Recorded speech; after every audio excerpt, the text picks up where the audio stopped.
June 6, 1944, Omaha Beach. From inside their heavy concrete bunkers, German artillery spotters and machine gunners watched the first wave of American infantry systematically disintegrate. Within minutes, the assault force lost its officers, its radiomen, and its unit cohesion. According to standard military doctrine, an attacking force suffering such catastrophic leadership losses should have remained paralyzed in the kill zones, surrendered, or retreated. Yet, to the absolute bewilderment of the defenders, these leaderless, shattered remnants slowly began to crawl forward. How does a disorganized, completely decapitated mass of men defy military science and continue an assault without a working chain of command? The defensive network at Omaha was not simply a series of fortified positions. It was a meticulously engineered machine. This system was specifically designed to strip the attacking force of its command structure. By zeroing overlapping crossfires directly onto the landing craft ramps, the strategy intended to trap leaderless men in an inescapable grid of concentrated fire. This is the story of how that engineered death trap ultimately failed against an unpredictable human variable. We will investigate how a disjointed, chaotic mass of isolated American survivors managed to avoid total organizational collapse. Without a single centralized command post and lacking a functioning radio network to issue grand tactical orders, these shattered elements organically reorganized into a lethal offensive. It was a brutal conceptual battle, the mathematical perfection of a static, concrete kill zone clashing with the desperate initiative of troops trying to survive inside it. But to understand how this impossible recovery took root on the sand, we must first step back to see just how perfectly the disaster began. The Allied blueprint for Omaha Beach was a masterpiece of logistical mathematics. Every minute of the assault was choreographed on a strict, unyielding timetable. Long before the first infantry boot touched the sand, a massive preparatory bombardment was supposed to obliterate the coastal defenses. Heavy bombers from the 8th Air Force were assigned to crack the concrete bunkers, while a relentless naval barrage would paralyze the surviving German garrisons. As the landing craft approached the surf, specialized duplex-drive amphibious tanks, the famous D.D. Shermans, were scheduled to swim ashore exactly 5 minutes before H hour. They were designed to provide immediate, heavy mobile cover for the exposed infantry. It was a strategy built on overwhelming synchronization. But the friction of war does not respect timetables. On the morning of June 6th, a thick marine undercast blanketed the Normandy coast. Fearing they might accidentally strike their own approaching landing craft in the low visibility, Allied bomber crews delayed their release by just a few crucial seconds. Thousands of tons of high explosives detonated harmlessly miles inland, cratering empty fields and completely missing the coastal bluffs. The naval bombardment, restricted to a short window to maintain the critical element of surprise, barely scratched the heavily reinforced concrete of the German resistance nests. As the deafening roar of the naval guns ceased, German gunners simply climbed back up from their deep subterranean shelters, brushed off the dust, and manned their weapons. The defensive grid remained almost entirely intact. The infantry's armored shield failed just as catastrophically. Launched too far offshore in heavy, churning seas, the amphibious tanks were rapidly swamped by freezing waves. Of the 29 DD tanks assigned to the eastern half of the beach, 27 sank straight to the bottom of the English Channel, taking their crews with them into the dark water. The infantry was now entirely exposed. Furthermore, chaotic ocean currents and strong lateral winds began pushing the flat-bottomed landing craft dangerously off course. The Navy coxswains, struggling to navigate through the rough chop and blinding spray, lost their bearings. Platoon commanders, who had spent months memorizing specific landmarks and topographic models for their assigned sectors, suddenly found themselves staring at unfamiliar terrain. Units were scattered, completely intermingled, and dropped into sectors they had never studied. The meticulously drawn invasion maps were rendered useless before the ramps even dropped. When those ramps finally did fall, the troops stepped directly into an engineered nightmare. Omaha Beach is a naturally concave crescent, bordered by high bluffs that gave the German defenders a plunging, panoramic view of the entire shoreline. The defenders did not aim straight out into the ocean. Instead, their MG-42 machine guns and 88mm artillery pieces were positioned to fire at intersecting angles, creating overlapping enfilade fire parallel to the water. A soldier running forward was caught from the side with nowhere to hide. The beach itself was choked with a dense forest of obstacles, Belgian gates, angled steel ramps, and mined timber poles, specifically placed to funnel the approaching Americans into these pre-calculated kill zones. The moment the landing craft doors opened, German gunners, safely concealed in their untouched concrete pillboxes, unleashed a mathematical slaughter. The destruction of the command structure was instantaneous. Officers and non-commissioned officers, easily identifiable by their placement at the front of the landing craft and the vertical stripes on their helmets, were targeted first. The heavy SCR-300 backpack radios, essential for calling in naval gunfire or coordinating adjacent units, were either submerged and ruined by the salt water or destroyed by incoming shrapnel. Within the first 30 minutes, the invasion force on Omaha Beach had been stripped of its armored support, its artillery coordination, and its chain of command. The surviving high-ranking officers who managed to stagger across the tidal flat found themselves pinned down behind a low shelf of shingle stones. There were no functioning radios to call for a retreat. There was no way to organize a beach-wide assault, and there was no central command post to issue new orders. The grand strategy of Operation Overlord had completely disintegrated upon contact with the sand. Behind that narrow ridge of seawall shingle, hundreds of terrified, freezing men lay paralyzed. The deafening roar of artillery and the constant cracking snap of machine gun fire passing just inches overhead made communication impossible beyond a few feet. But a new, relentless physical pressure was building behind them. The English Channel features some of the fastest and highest tides in the world, and the freezing water was rapidly advancing up the beach. It was already threatening to drown the wounded left behind on the sand, and it was methodically swallowing the narrow strip of cover the survivors clung to. The meticulously planned invasion had collapsed into a brutal, impending choice. The cold reality behind the shingle bank was that standard military doctrine had ceased to exist. Every training manual the surviving infantrymen had absorbed over the past 2 years dictated that, in the event of a catastrophic command failure, a decapitated unit should hold its ground, establish a defensive perimeter, and await relief or new instructions from higher headquarters. But there was no higher headquarters. The battalion command posts were underwater. The regimental commanders were either dead or pinned down in the exact same mud as the privates, and the shattered radio network offered nothing but static. Waiting for orders simply meant waiting to die.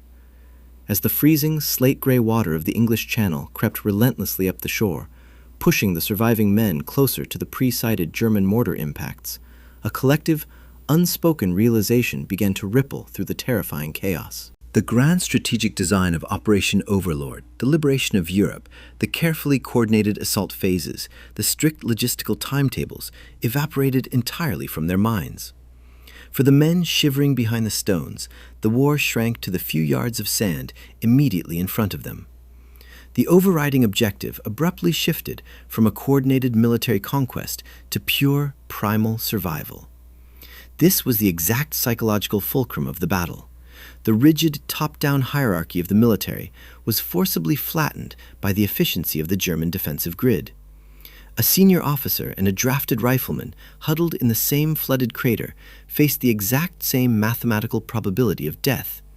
Because there was no functional chain of command to enforce discipline, dictate tactics, or organize a withdrawal, the paralyzing shock of the initial landing slowly gave way to a brutally simple logic. They could not retreat into the churning ocean, and remaining on the rapidly narrowing strip of beach was a guaranteed death sentence as the tide erased their only physical cover. The only direction that offered even a fractional chance of living was forward, directly into the heavily fortified bluffs. It was a terrifying paradigm shift. Without a general to point the way or a synchronized naval barrage to clear the path, individual men had to make the conscious, isolated choice to move into the line of fire. They were no longer soldiers operating within a vast orchestrated machine.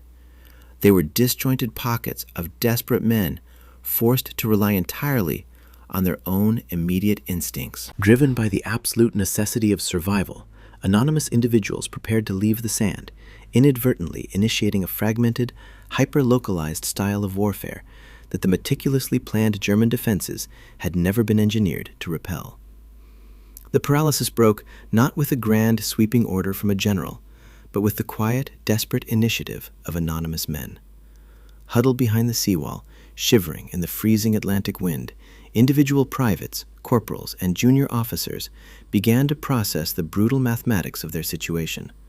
The water was rising, and the officers who held the invasion maps were largely gone. In that vacuum of authority, something entirely unscripted began to happen. Men stopped waiting for the radio networks to come back online. They stopped looking for the commanders who were supposed to tell them what to do. Instead, they began taking spontaneous, localized initiative. All along the 4-mile stretch of Omaha Beach, small, ad hoc bands of soldiers began to organically form in the sand. These were not cohesive units operating from a shared playbook. The chaotic ocean currents had scrambled the landing craft so thoroughly that these newly formed fire teams were heavily mixed. A rifleman from the 1st Infantry Division suddenly found himself taking cues from a combat medic of the 29th Division. A lost Army Ranger crouched next to a bewildered Naval Shore Fire Control Party member. Men who had never trained together, who wore different patches on their shoulders and didn't even know each other's names, instinctively pooled their scavenged ammunition and began to function as independent, self-contained units. The rigid, hierarchical chain of command had been pulverized, but in its place, a lethal, improvised network of micro-commands was taking root. But to fight back, these shattered remnants first had to break out of the kill zone. The low shelf of shingle stones where they hid was bordered by thick, impenetrable coils of concertina wire. The German engineers had placed this wire precisely to halt any forward momentum, forcing the attackers to bunch up while mortar crews methodically dialed in their coordinates. Breaching it required heavy explosives, and the specialized combat engineer units tasked with that job had suffered some of the highest casualty rates in the opening minutes. Their equipment lay scattered in the churning surf. Refusing to be trapped, these newly formed squads began to scavenge. Men crawled backward toward the water, risking the intersecting machine gun fire to pull Bangalore torpedoes from the bodies of fallen engineers.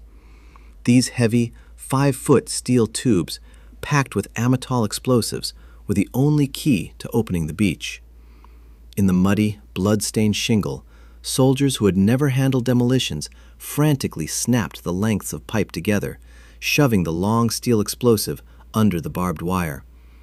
When the detonators were triggered, the concussive shockwaves threw sand and jagged metal into the air, blowing narrow, smoking paths through the defenses. Where there were no explosives to be found, men used heavy, long-handled wire cutters. Working in frantic, desperate shifts, one man would crawl forward and snip the thick steel strands until the German gunners targeted him, at which point another anonymous soldier would immediately crawl up to take the tool from his hands.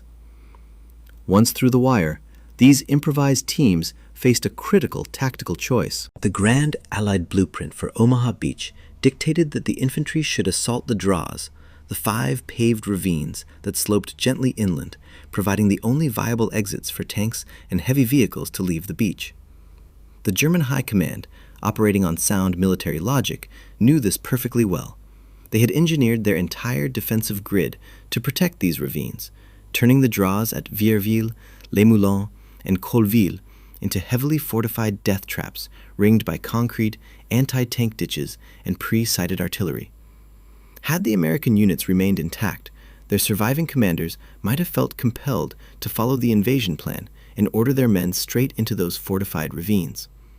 But the men on the beach were no longer bound by the invasion maps. Operating entirely on immediate, localized intuition, these ad hoc squads looked at the heavily defended draws and made a spontaneous, collective decision to ignore the plan. Instead of funneling into the primary kill zones as the German defense anticipated, these improvised fire teams pivoted. They looked to the spaces between the draws, the steep, jagged 150-foot bluffs that the German engineers had deemed too treacherous for a major infantry assault. The bluffs were rocky, covered in thick brush, and seeded with landmines. But they represented a structural blind spot in the German defensive grid, because the heavy machine guns inside the concrete Widerstandsnests were fixed to fire sideways down the length of the beach. A steep, undefended dead zone existed directly beneath the cliffs. By choosing to climb the sheer faces of the bluffs, the ad hoc American squads were bypassing the primary kill zones entirely. Up in the heavy concrete pillboxes overlooking the sand, the German defenders watched the unfolding situation in a state of evolving confusion. For the first 2 hours of the invasion, the perspective from inside the Widerstandsnests was one of overwhelming victory. German spotters, peering through narrow, reinforced concrete slits, saw a beach littered with burning tanks, wrecked landing craft, and thousands of men pinned down behind the seawall. The massive Allied bombardment had failed, and the American command structure appeared to be completely annihilated. By 8 o'clock on the morning of June 6th, deeply optimistic reports were filtering back from the coastal bunkers to the headquarters of the German 352nd Infantry Division. Division commanders, studying their maps a few miles inland, received word that the invasion had been halted at the water's edge. The German military doctrine, rooted in centuries of strict Prussian tradition, operated on a fundamental assumption. An army is a top-down machine. If you cut off the head, the body dies. When the German spotters looked down at the broken, officerless pockets of men shivering behind the shingle, they assumed these survivors were merely mopping up targets. According to the German tactical manual, an attacking force that had lost its radios, its officers, and its unit cohesion was physically incapable of maneuver. The defenders assumed the Americans would either surrender as the tide rose, or simply be ground to dust by the mortars. But as the morning dragged on, a dangerous illusion began to shatter. The German spotters scanning the beaches realized that the isolated pockets of men were no longer just huddled behind the seawall. They were disappearing into the smoke. The heavy naval bombardment, while failing to crack the concrete bunkers, had inadvertently ignited the tall, dry grass covering the coastal bluffs. Thick, acrid smoke was drifting down the cliffs, severely reducing visibility for the German machine gunners. Using this drifting smoke as their only concealment, the decentralized American squads began their agonizing ascent. They crawled up the steep, chalky inclines, pulling themselves up by the roots of coastal shrubs. The ground was heavily seeded with S-mines, the terrifying, pressure-triggered explosives designed to bound into the air and spray shrapnel at waist height. Lacking specialized mine detectors, these improvised teams navigated the minefields through sheer nerve, stepping exclusively on exposed rocks or carefully prodding the loose dirt with their trench knives before placing their boots. It was a slow, grueling infiltration, carried out without a single radio transmission or centralized command post. One squad, climbing a blind ravine, had no idea that another squad was doing the exact same thing 50 yards to their left. They were operating in total isolation, yet moving with a shared, unspoken tactical purpose. And then the German perspective shifted abruptly from premature victory to sudden, terrifying alarm. The sprawling German Widerstandsnests were engineering marvels when attacked from the sea. Their sea-facing walls were several feet of reinforced concrete, immune to anything short of a direct hit from a battleship. But like all coastal defenses, they were designed to face the water. Their rear entrances, consisting of open communication trenches, steel doors, and ventilation shafts, faced inland. The German engineers never imagined that a decentralized force could bypass the draws, scale the mined cliffs, and loop around behind them. The shock came suddenly. A German machine gunner, safely secured in his concrete pillbox and firing down at the landing craft, would suddenly hear the sharp, mechanical clack of an American M1 Garand directly behind his position. Improvised American fire teams, having successfully navigated the bluffs, began erupting behind the fortified lines. The ad hoc squads crept through the communication trenches, engaging in brutal, close-quarters firefights in the rear of the Widerstandsnests. They threw scavenged hand grenades down the concrete ventilation shafts and used wire cutters to sever the telephone lines connecting the German strongpoints to their artillery batteries inland. For the German commanders trying to manage the battle, the situation rapidly spiraled out of control. They realized with mounting horror that the enemy was not executing a coordinated, predictable battalion-level assault. If the Americans had attacked in a traditional, massed formation through the draws, the Germans could have simply called in pre-registered artillery to wipe them out. But you cannot call in a massive artillery strike on a decentralized swarm. The Americans were everywhere and nowhere, operating in highly unpredictable, autonomous pockets. The rigid, heavily engineered German defense was suddenly being torn apart from the inside out.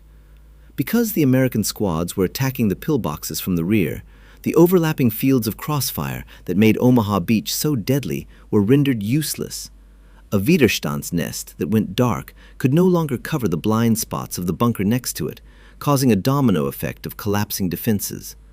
The German command structure, built to process and repel a logical, structured military operation, could not comprehend or adapt to an enemy that fought like a fragmented, uncontrollable organism. The defenders were paralyzed by the sheer unpredictability of men who had no orders to follow. To the Navy observers watching through binoculars from the destroyers offshore, this sudden, impossible push up the bluffs looked like a cinematic miracle of blind, suicidal courage. It appeared as though a shattered army had simply willed itself back to life through sheer American grit. But the reality on the sand was far more complex. This hyper-localized success, this ability of anonymous men to form new units, abandon a failed plan, and independently tear down a fortified network, was not born of blind courage alone. It was actually rooted in something much deeper and more systemic. The true catalyst for this localized success was not merely blind courage, but a profound, often overlooked difference in military culture and training. The German defensive doctrine at Omaha Beach expected an enemy to freeze, halt momentum, and await orders if its chain of command was violently severed. The German army was a highly professional, hierarchical machine. When a commissioned officer fell, the unit waited for the next senior officer in the formal chain to take command. The American military, however, was heavily populated by citizen soldiers with civilian backgrounds in mechanical troubleshooting, manufacturing, and independent problem-solving, operating within an aggressive, non-commissioned officer culture. When the commissioned officers died on the sand, the American hierarchy did not paralyze, it instantly flattened. A private who had been a factory floor manager or a farm mechanic 6 months prior inherently understood how to assess a broken system and organize a localized fix. The rigid German expectation of top-down command collided with a flexible, bottom-up, problem-solving culture. Anyone with a rifle, a scavenged explosive, and a tactical idea could become a temporary combat leader, regardless of the rank painted on his helmet. This sociological difference meant the American assault force could never be entirely decapitated. It simply regenerated new, temporary heads at the squad level. The rigid, mathematical perfection of the German kill zones was designed to slaughter an army that fought by the book. It was completely unprepared for an army that, when the book was burned, simply wrote a new one in the mud. And this unique cultural adaptability was about to be weaponized at the very top of the bluffs. The theoretical advantage of this bottom-up culture was immediately tested the moment these small, breathless teams breached the crest of the bluffs. What unfolded across the plateau was not a massive, cinematic frontal charge. There were no generals waving pistols, no bugle calls, and no coordinated battalion maneuvers. Instead, the climax of Omaha Beach was a disjointed, claustrophobic series of highly aggressive, hyper-localized assaults. Pockets of 3 to 10 men, caked in freezing mud and operating on pure adrenaline, began creeping through the deep network of German communication trenches that linked the resistance nests.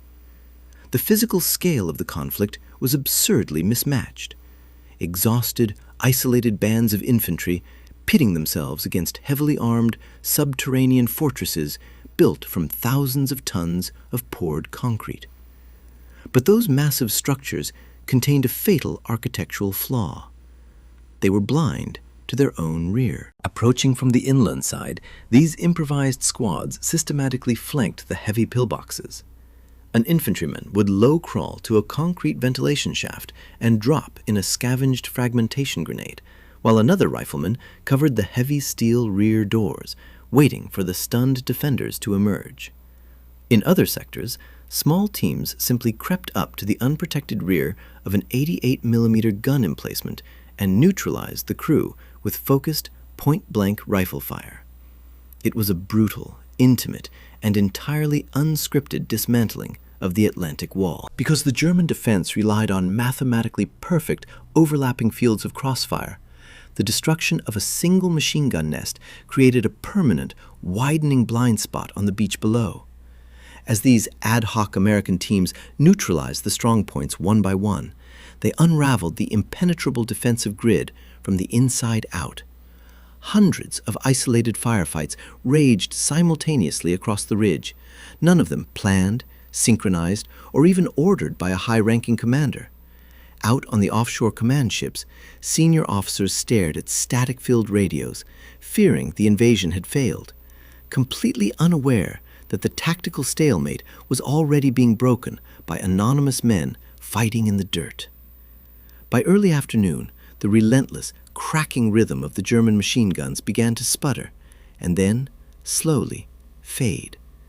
The heavy artillery trained on the sand finally went silent. But this silence was not the result of a grand strategic masterstroke executed from a distant headquarters map room.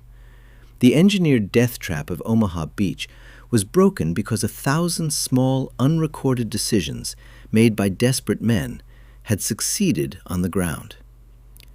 When German division commanders finally drafted their after-action reports in the weeks following June 6th, their assessments were laced with a profound, almost clinical bewilderment. Looking back at the catastrophic American casualties during the opening hours, German intelligence officers struggled to explain how a thoroughly decapitated assault force had managed to breach their masterfully engineered defenses. They had watched the officers fall. They had seen the radios sink. By every metric of their own rigid tactical doctrine, the American infantry pinned against the seawall was a tactically dead entity. Their failure to understand the defeat stemmed from a fundamental military blind spot. The German High Command evaluated the battlefield entirely through the lens of strict top-down unit integrity. They assumed that without a general to issue an order, and without a lieutenant to enforce it, a drafted soldier would simply freeze in place. What they could not comprehend, and what their defensive grid was never designed to suppress, was an army that instantly decentralized under pressure. The Americans did not survive the kill zones because of the flawless logistical mathematics of Operation Overlord.